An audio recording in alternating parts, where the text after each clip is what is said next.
Hi guys, welcome back to my channel. My name is Rebekah and today I'm going to be showing you guys how to do beach waves on my friend Brenda here.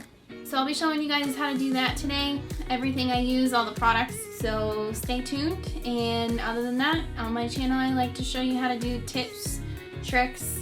I do hairstyles, wedding hair looks, regular hairstyles, color. I love to do color, so if you like all that stuff and want to keep watching, stay tuned. So the hairspray we'll be using is by Design Me, and it's a finishing spray. Also, we'll be using some dry shampoo that gives it nice texture.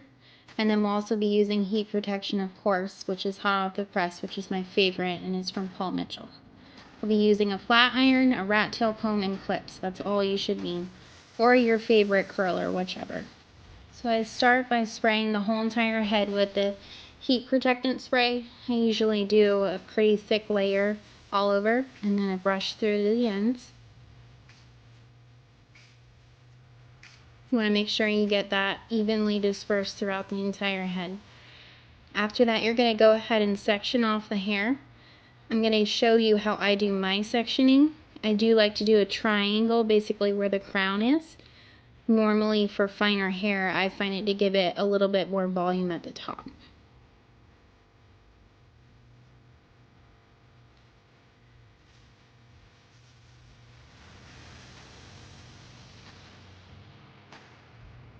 So we have our first section down. Everything else is pinned up. I try not to do everything so complicated, especially if you're going to be doing your own hair at home. So you're going to take your straightener and start curling. For these type of curls, I do like to make sure that everything is flat.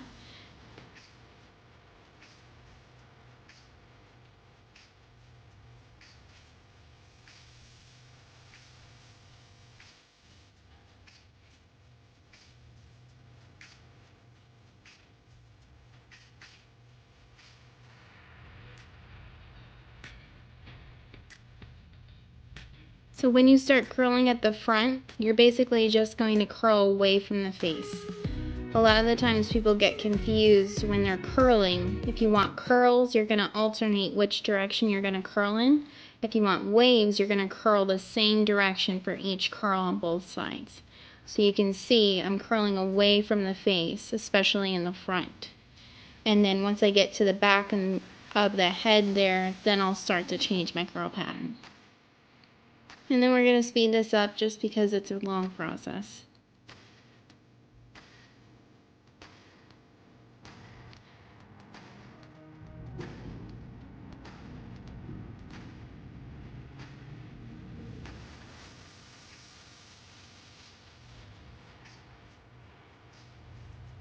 See how nice and slow I'm going at the front?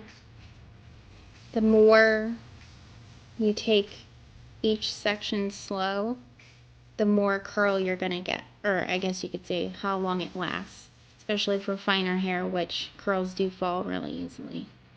I also try not to pull it through to the ends. A lot of people do straighten the ends. I like to just release it and then just make sure it's laying correctly. And then I continue to go ahead and keep curling all the way throughout the section until I get to my next section.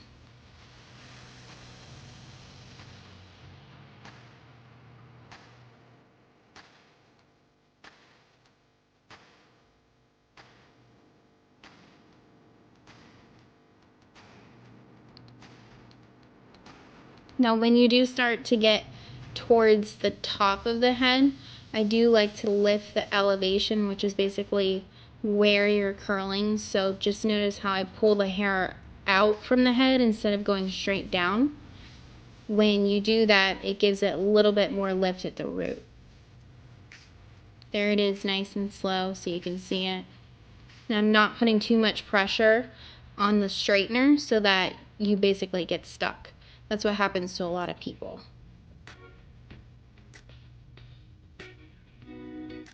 And the sections I'm taking are probably about 1 inch to 1.5 inches. They don't have to be super small or super big. Most of the time, if they're not uniform, it looks nice and it doesn't give it too much structure.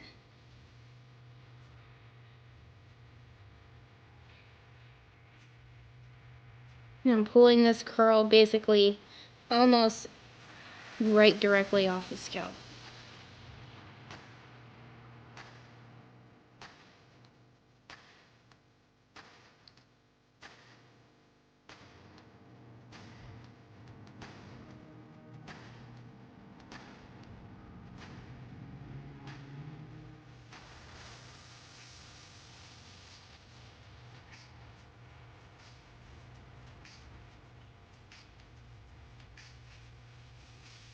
Now, once you do get right to the crown of the head, the reason I do section this part off is A, because it gives it more volume, B, because everybody has a whirl or some type of swirl in the back of their head. So basically, wherever your hair separates back there.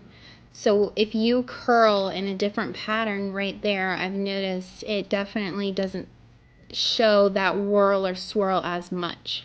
So it keeps the hair from separating. So I change my directions as I'm curling for each section that I drop.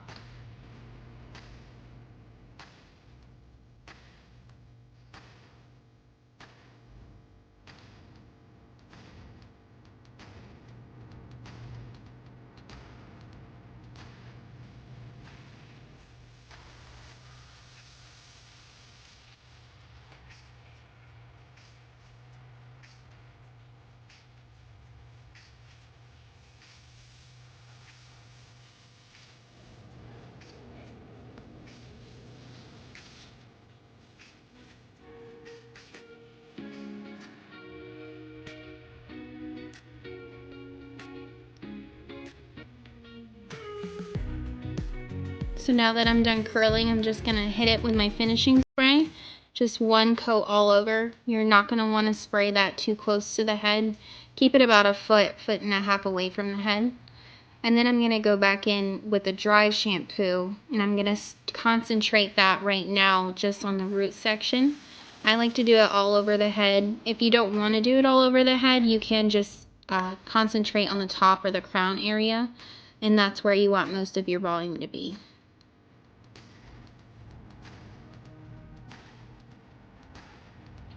Now I'm going to go ahead and tease the hair where I think that I want to see volume. So teasing doesn't have to be hard. You don't have to make it into basically a rock hard mat like people think you do, especially back in the 90s and 80s. So I just do what I can for this hair right here. She does have pretty soft, fine hair, so it's a little harder to get a tease in there. So I'm doing at least 3 passes through there. But if your hair teases easy, you don't have to do that many. I do like to take vertical sections when I'm doing it, just because I feel like it lifts off of the scalp easier.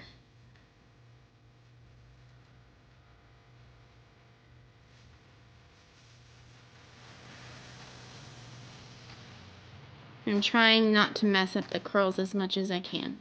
After this, we're going to run our fingers through it just to make it more piecey.